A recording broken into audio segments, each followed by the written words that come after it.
Good evening बच्चों।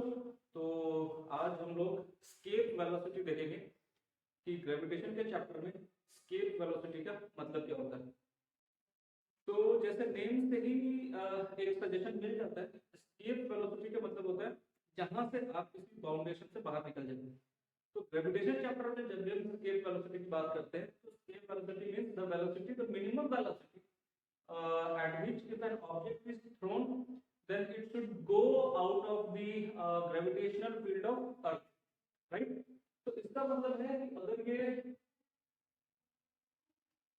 अगर ये अर्थ है और इस पे मैं एस्केप वेलोसिटी दे दूं, इसका मतलब अर्थ की सरफेस से ऑब्जेक्ट को मिनिमम वेलोसिटी किस स्पीड से फेंक दिया है, ये अर्थ की ग्रेविटेशनल फील्ड से बाहर निकल जाए और वापस अर्थ पे नहीं आना चाहिए, right?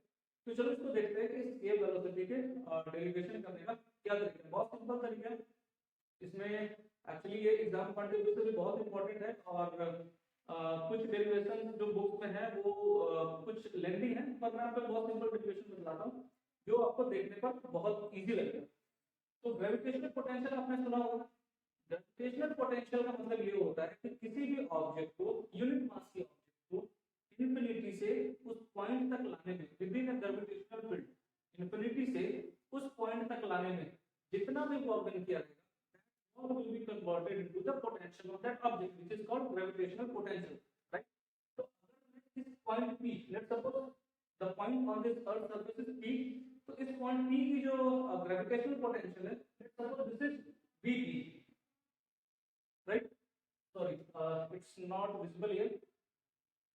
So let's suppose this is Vp.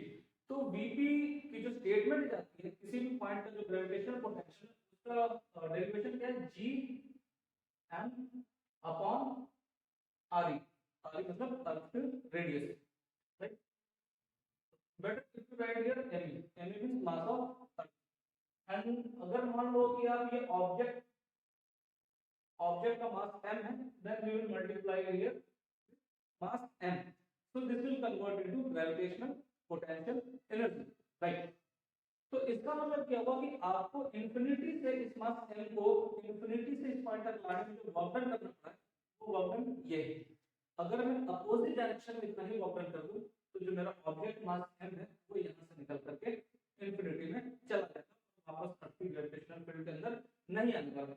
तो चलिए, इसका मतलब है कि जो मैं यहाँ पर काइनेटिक एनर्जी इंपार्ट करने वाला हूँ, काइनेटिक एनर्जी इंपार्ट कर रहा हूँ हाफ mv²। इसका मतलब जो काइनेटिक एनर्जी इंपार्टेड है that will be equal to half m into vm², and that kinetic energy imparted by me that will be equal to the gravitational potential energy at that point p, right? So this will be equal to gma into m upon r, right? m to m cut हो गया, तो vm² will be 2gme upon यहाँ तक आ गया।